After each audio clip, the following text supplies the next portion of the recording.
Sindical Podcast, el podcast de sindical.cl. Te presentamos la segunda temporada de Sindical Podcast, en la que podrás escuchar 5 entrevistas realizadas en el 2021 por la periodista Estefanía Labrín sobre mujeres pertenecientes a distintas organizaciones de trabajadoras y las brechas laborales que han tenido que experimentar en sus rubros. En el primer episodio, Estefanía estará hablando con Beatriz Roque, cientista política que es parte de la red de politólogas. Hola, ¿cómo están? Sean todas y todos bienvenidas a este ciclo de entrevistas que se llama Nuestra Voz, Nuestro Trabajo. Está organizado por la Vicaría Pastoral Social Cáritas, sindical.cl, donde también pueden encontrar, cuando termine esta transmisión, van a poder ver todo lo que pasó ahí en este espacio. También estamos muy agradecidos del financiamiento del Fondo de Fomentos de Medios de Comunicación Social del Gobierno de Chile y también del Consejo Regional. A lo largo de este ciclo, que comienza ahora, vamos a estar conversando con distintas protagonistas, mujeres, trabajadoras, sobre los desafíos que tiene la empleabilidad, los derechos laborales y la inclusión. Para sindical.cl es muy relevante poder visibilizar estos espacios, como por ejemplo el que representa, no representa, sino que es parte, la invitada que tenemos en esta oportunidad, que son espacios que no necesariamente están sindicalizados de manera tradicional, sino que agrupan, en este caso a mujeres, que trabajan en cierto rubro, que nos parece muy interesante poder conversar sobre cuáles son los desafíos, qué es lo que está pasando. Así que, sin más, estoy súper agradecida de presentar a Beatriz Roque, que es cientista política o politóloga de la Red de Politólogas y también es docente de la Universidad Diego Portales y de la Universidad Católica. Muchas gracias, Beatriz, por ser parte de este primer capítulo, por estar dando el puntapié inicial de nuestro ciclo. Muchas gracias a ti, Estefanía, por la invitación. Muy feliz de participar. Qué bueno. Beatriz, sabes que voy a partir haciéndote una pregunta que espero que no te ofenda, pero quiero saber qué es lo que hace una persona que es politóloga, a qué se dedican, en qué consiste el día a día de este trabajo, y también qué es lo que hace una mujer que es politóloga, que me imagino que es muy distinto a ser un hombre politólogo, por ejemplo. Sí, a ver, bueno, es una pregunta bien típica que hace un cientista político, cientista política. En Chile está bien extendida la idea del cientista político, cientista política. En otros países de Latinoamérica, sobre todo, está mucho más instalado el politólogo o politóloga. Bueno, pero usualmente todavía me pasa un montón cuando una dice soy cientista política, la gente imagina cosas que no necesariamente son. Por ejemplo, no sé, que nos enseñan a ser diputados, o que nos enseñan a ser políticos, o, bueno, hay gente que se ofende bastante y que también tiene que ver mucho con el desarraigo, desafección que hay con la política, mucha gente que básicamente cree que te enseñan casi que a robar. Y es como medio... A mí la verdad es que me da risa porque, bueno, tengo una profesora y amiga que decía que bueno, para eso no es necesario estudiar en la universidad tanto tiempo y leer tantas cosas. Hay como lo anecdótico. Pero en general el campo de desarrollo es súper amplio. Lo que sí en Chile desde hace como poco tiempo, que yo he visto que hay como más campo para politólogos y politólogas. Usualmente nos podemos desenvolver en cualquier ámbito de las ciencias sociales. Ahí depende mucho del camino que siga cada persona. Yo tengo colegas, compañeros de universidad, de trabajo, que hacen cosas muy diversas. Trabajan en la gestión pública, en municipalidades, otros que trabajan en fundaciones, ONG, universidades, municipios, creo que eso ya lo mencioné. El ámbito privado, hay algunos que se dedican a trabajar con empresas, con grandes corporaciones. Es súper diverso el campo, y un poco es un campo que se va haciendo en función de tus propios intereses también. Y de la misma forma que decía al principio, hay gente que también sigue carrera política, otras personas que hacen carrera diplomática. Realmente es un campo súper diverso. Y desde el último tiempo a mí me da la impresión también que ha aumentado un poco la demanda de cientistas políticos y cientistas políticas, por también como todos los cambios que están ocurriendo en Chile y bueno, también en el mundo. En los últimos 2 años incluso ha sido súper vertiginoso todo lo que ha estado pasando. Me imagino que hay mucho trabajo que hacer. Te quería preguntar cuál ha sido tu experiencia siendo politóloga. Más allá de experiencia laboral, también puede ser algo un poquito más cualitativo que cuantitativo. ¿Cómo ha sido este camino de ser politóloga?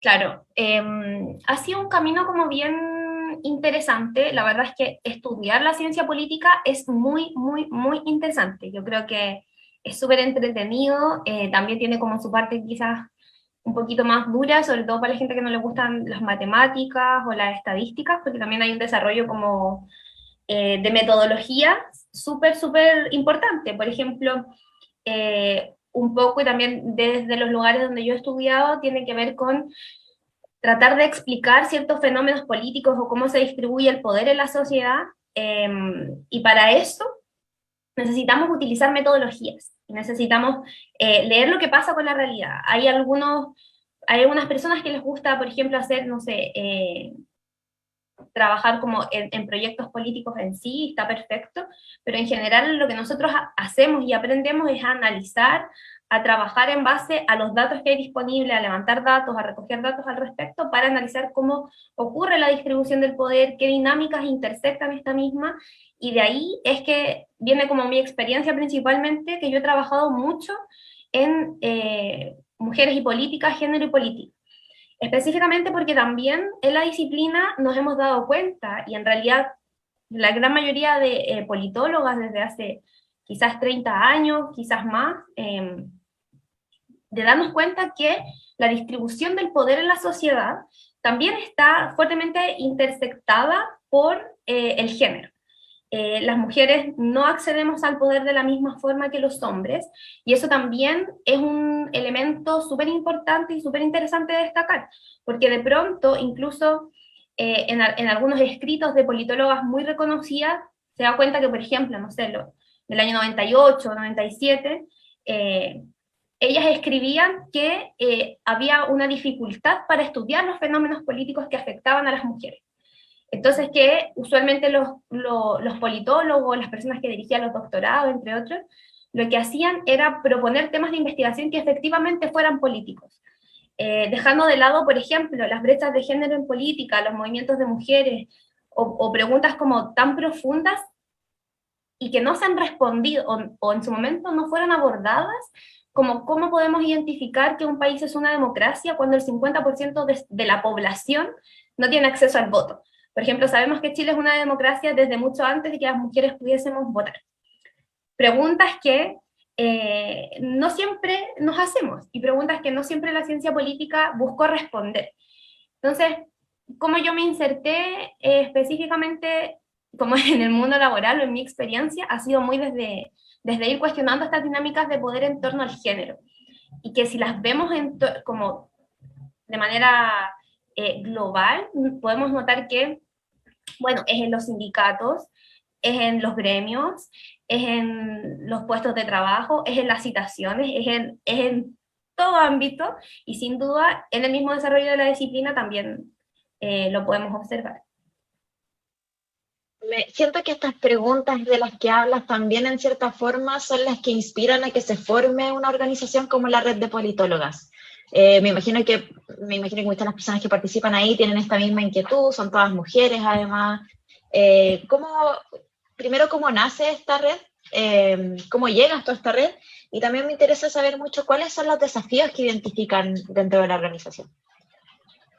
Sí, bueno, la Red de Politólogas nace en el año 2016, buscando lo mismo que conversábamos hace muy poco, tiene que ver con identificar o hacer un diagnóstico en que notamos, de hecho, las personas que la fundan, que dentro de ella está Julieta Suárez Cao, que es una politóloga de la Universidad Católica, bueno, fue mi profesora en la universidad, de hecho, por eso también me metí fuertemente como en este ámbito, y otras politólogas de otros países que se dan cuenta que pese a que las mujeres, por ejemplo, algo que yo también me di cuenta al entrar a la carrera, las mujeres entran proporcionalmente una mayor cantidad de mujeres a las carreras de ciencia política.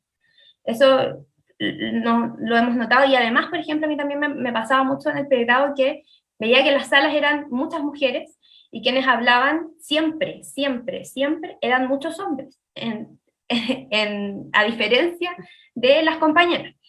Y que también, por ejemplo, me pasaba siendo ayudante o también compartiendo esta experiencia ahora como profesora, viendo que las chicas hablan menos y una reconoce sus opiniones o algo por el estilo cuando les revisa las pruebas y se da cuenta que no participen activamente en clases de repente tiene que ver con un montón de otros factores que no necesariamente se relacionan con poco interés en las clases. Bueno, eso por una parte. Bueno, y esta red busca generar una red de mujeres que nos dedicamos a hacer ciencia política, a estudiar la ciencia política, especialmente también porque surgía mucho esta idea de que no hay mujeres. Lo pongo en un ejemplo. Paneles de hombres, ¿cierto? Ya, todos hemos visto paneles de hombres, hablando de cosas como que quizás no tienen tanta experiencia, pero un montón de paneles de hombres a lo largo de la historia. Entonces, en muchas ocasiones, en términos como más activistas, surgía el enojo, ¿cierto? Entonces, como, ya, chuta, ¿por qué está pasando esto? Foto, Twitter. ¿Qué está pasando? ¿Por qué no hay mujeres? Y te responden de vuelta, no, es que no hay mujeres. Es que justo no hay una experta en esto. Claro, justo no hay ninguna mujer experta. Pero claro. Y resulta que a una de estas colegas, específicamente esta historia es de Flavia Freidenberg, que ella trabaja ahora en México, contaba que le pedían hacer la lista, como una lista, mándame la lista para yo poder ver qué mujeres hay para preguntarle para ver si hay, como, no es que no queramos, es que no sabemos cuáles son. Entonces ella iba, y después se dio cuenta que en realidad lo que necesitábamos era como un portal de visibilización del trabajo, y dar cuenta que sí hay mujeres, y sí son expertas, y sí están dispuestas a participar, que da cuenta que la red de politólogas tiene un alcance internacional súper alto. Son muchas mujeres en muchos países, la verdad es que no me sé los países todos de memoria, pero en América Latina, en todos los países de América Latina, en Europa, en Estados Unidos, y somos más de 500, entonces da cuenta de que sí, efectivamente hay mujeres, sí están dispuestas, sí saben, sí son expertas. Tiene que ver un poco con eso, y con que además toda esta como anécdota de las fotos, de decir como, mira, te hago un pantallazo porque basta de paneles de hombres, no tiene que ver solamente con que haya paneles de hombres, sino con que, por ejemplo, los libros suelen ser más editados por hombres, a los hombres les cuesta un poco menos poder publicar en revistas de alta indexación, tienen más producción académica, son mejores evaluados por incluso los mismos estudiantes en las evaluaciones docentes. Entonces es un todo, ¿cierto? Y ahí hemos tenido como acciones bien diversas, como citarnos entre nosotras, leernos entre nosotras, hacer, por ejemplo, talleres de cómo visibilizar tu voz en Twitter. Ha sido como un proceso como bien como de todos lados, ¿cierto? Como leernos, visibilizar el trabajo, etcétera, y también tratar de acompañarnos en el mismo proceso.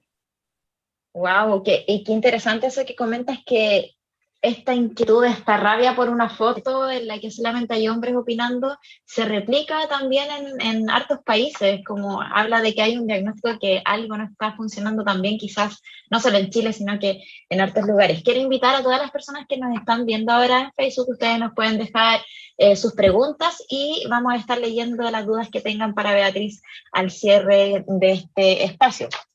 Para continuar desarrollando un poco más esta conversación que está súper interesante, ¿cómo se vinculan? O sea, entre ustedes ya son muchas, además que están en distintos lugares, pero se han vinculado con otras organizaciones, quizás no de politólogas, pero tal vez de otras carreras. También hay muchas sociólogas en Chile, me imagino. ¿Les ha tocado trabajar conjuntamente con otras, quizás no organizaciones formales, pero sí con otras mujeres que se desempeñan en algún área de las ciencias sociales? Sí, mira, pasa que la red como genera este aglutinamiento o esta como idea muy basada más en la sororidad y en el apoyo a otras colegas. Pero cada una desarrolla por decirlo así, sus propias redes, sus propias vinculaciones, porque además quizás establecer una agenda de trabajo puede dificultar un poco las cosas, porque además no todas pensamos lo mismo, no todas tenemos la misma idea como en términos ni ideológicos, ni nada por el estilo. De hecho, al ser politólogas también reconocemos mucho más eso, como que hay ideología en todas partes, todas tenemos ideas distintas, esas ideas nacen mediante nuestra experiencia de vida, lo que nosotros creemos, entonces generar como una agenda en conjunto quizás sería un poco más difícil. Ahora lo que nosotros hacemos es que cada una desarrolla activismo en la medida que le interesa con distintas organizaciones. Hubo colegas muy involucradas en el proceso de la paridad, hay otras colegas que están involucradas en medio ambiente, en infancia, entonces va dependiendo un poco de cómo nos vamos relacionando con nuestros propios intereses, con el medio, entre otros. Ahora, de todas formas, usualmente, bueno, en realidad mucho que depende de cada una, pero lo que sí es que la red es como un portal de visibilización que responde específicamente a la pregunta de la invisibilización de las mujeres en una disciplina altamente masculinizada, como es la ciencia política. La pregunta de Maca Rojas, que dice: desde educación hemos reflexionado con los y las estudiantes en formación pedagógica sobre la necesidad de educar desde el género lo socioemocional. Me parece urgente educar a las y los docentes en ello. ¿Cómo podemos aportar desde la ciudadanía? Esa es la pregunta que tiene Maca. Yo creo que ese sí que es un temazo, porque, por ejemplo, yo trabajo principalmente o me he dedicado a enseñar, investigar, qué sé yo, temáticas como, sobre todo estos arreglos institucionales y cómo podemos generar. Hay gente que le dice que le dice como discriminación positiva, pero no es bueno usar eso porque ninguna discriminación es positiva en primer lugar, y en segundo lugar, no estamos discriminando a nadie, sino que lo que hacemos son medidas de acción afirmativa. Ese es como el concepto. Entonces, diseñar medidas de acción afirmativa donde nosotros ponemos como cierta obligación para que se cumpla un objetivo, porque, por ejemplo, habían cifras antes de la ley de cuotas incluso que mostraban que el aumento de mujeres en el Congreso era como 2,1% por elección. Entonces, si trazas esa línea hasta llegar a 50 y 50, te das cuenta que va a alcanzar una lógica relativamente paritaria en el 2120. Imposible. Entonces, ¿podemos esperar cambios culturales para que efectivamente pase que los partidos decidan nominar mujeres? No podemos, porque el mundo sigue existiendo, tenemos que hacer los cambios, hay crisis institucional entre. Pero el cambio cultural que mencionaban en la pregunta es el más difícil. Entonces, claro, podemos hacer quizás como ciudadanas, ciudadanos, ciudadanes, conversaciones cotidianas, por ejemplo, en la mesa cuando estamos almorzando, discutir sobre si alguien dice como, bueno, las mujeres a la casa y los hombres al trabajo, podemos discutir, podemos explicar, podemos hacerlo de la forma que queramos. Pero de una u otra forma también necesitamos medidas que obliguen. Y a la gente se asusta mucho cuando yo digo estas cosas, como medidas que obliguen. Pero yo pienso dos cosas. Uno, no estamos obligando a nadie a hacer nada tan terrible. Y la vida en sociedad obliga a un montón de cosas. Entonces solamente nos preocupa esta obligación cuando hablamos de género. Yo pienso que efectivamente necesitamos, por ejemplo, en el caso de la educación, que además sabemos que es un sector altamente feminizado y que también se relaciona quizás de alguna forma, yo no lo he investigado, pero me da la impresión, con las condiciones laborales que reciben las y los docentes, que también se puede relacionar con la tremenda carga laboral que desarrollan. O, por ejemplo, como ella misma decía, esta educación como socioemocional, que está tan marcada por los estereotipos de género, como las niñas hacen esto, los niños hacen esto, los niños juegan con estos juguetes, las niñas juegan con estos otros. Yo cuando era chica me acuerdo que estaba como muy marcado cuáles eran los juguetes para las niñas y los niños, y las niñas con los niños con los niños, y ojalá no jugar a la pelota porque se te pueden ver, no sé, los calzones. Estaban como muy instaladas como todas esas ideas. Yo creo que cambiar esas cosas de a poquito es súper importante, pero a su vez también legislar medidas que nos permitan, por ejemplo, que los planes de educación o los programas sí incorporen estos temas, o sí incorporen temas, por ejemplo, de diversidad sexual o de identidad.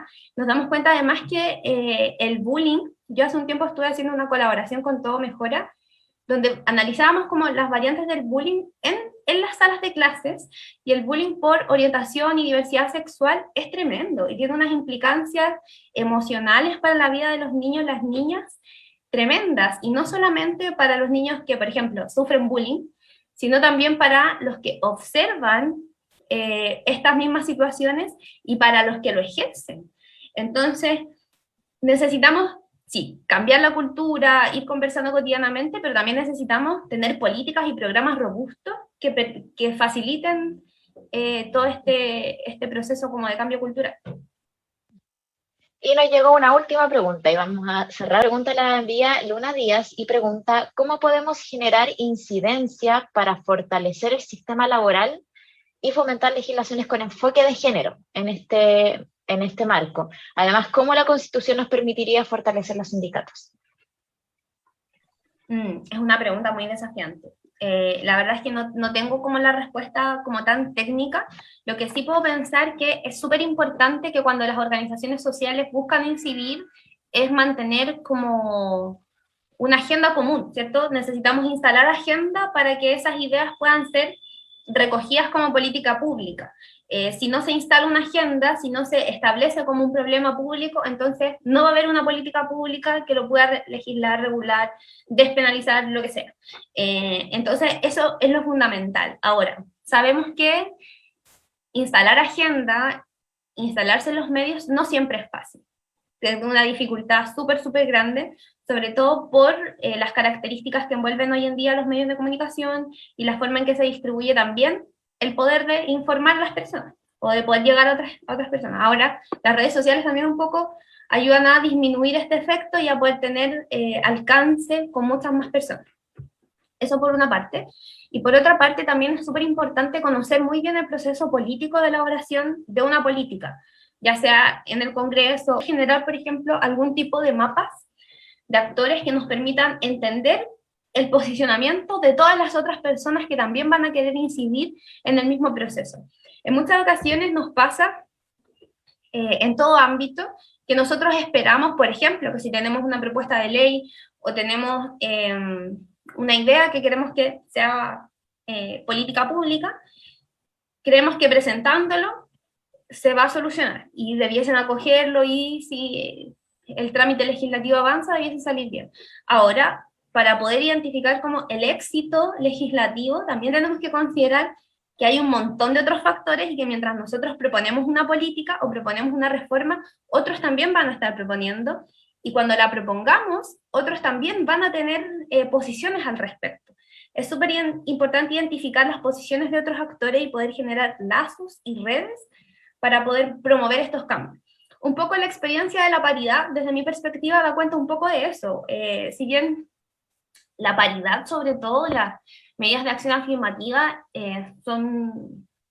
Y más que eso, la lucha por los derechos políticos de las mujeres son una lucha que viene de hace décadas, si es que no siglos, con una trayectoria, con también, no sé, en su momento las mujeres sufragistas también fueron como, coloquialmente se les denominaba, y de manera súper peyorativa, no sé, feminazis. De hecho, el término feminista viene un poquito como una reivindicación del mismo concepto, de este mismo como ninguneo que se le daba a las mujeres que luchaban por los derechos políticos. Entonces, si bien tiene una tradición como súper feminista de hace mucho tiempo, un éxito súper importante de ese proyecto fue haber generado alianza transversal con mujeres de partidos súper diversos. O sea, no podríamos decir que, por ejemplo, la paridad se logró gracias a las mujeres de oposición, que es lo más obvio que nosotros podríamos decir. Obvio, ¿quién de oposición no estaría de acuerdo con las medidas de acción afirmativa? Si se reconoce que hay una desigualdad y que cuando hay desigualdad, usualmente la izquierda genera medidas para corregir esas desigualdades. Ok, pero en segundo lugar, eso no ha ocurrido siempre, porque en muchas ocasiones los hombres de izquierda también se han opuesto a estas medidas de acción afirmativa. Bueno, eso por una parte, pero si no era convenciendo a ciertas diputadas y senadoras de derecha, que convencieron también a otros diputados y senadores de derecha, no se lograba los quórum necesarios para hacer las transformaciones. Entonces yo creo que un poco es como un trade-off, en tanto hay que estar analizando cuánto quieres ganar y cuánto quieres perder. Quizás si tú quieres que tu proyecto sea súper disruptivo y solucione exactamente los problemas que tú quieres, quizás no va a tener tanto éxito, y quizás si haces un proyecto distinto, quizás sí. Entonces, nada, es un proceso que depende de cada tema, de cada posición, de cómo esté compuesto, por ejemplo, el Congreso, en el futuro Congreso, de quién sea el presidente o la presidenta de Chile. El proceso político es súper interesante y en muchas ocasiones impredecible. Correcto, o sea, en el fondo lo importante es generar redes, que eso también es lo que estamos haciendo en este espacio. Así que te agradezco mucho, Beatriz, por el tiempo que tuviste de conversar con nosotras acá en este primer capítulo de este ciclo Nuestra Voz, Nuestro Trabajo. Creo que nos quedó súper claro lo que hacen las politólogas ahora, ya no lo vamos a volver a preguntar. Nos quedó además muy claro por qué es necesario que exista una red como la red de politólogas que también agrupa a mujeres politólogas en este sentido.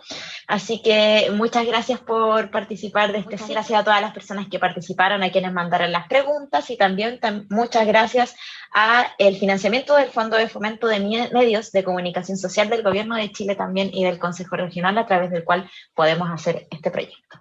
Así que muchas gracias por todo y nos vemos en una siguiente ocasión.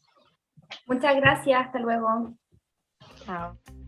Sindical Podcast es un proyecto de sindical.cl, medio digital independiente, perteneciente a la Vicaría de Pastoral Social Cáritas.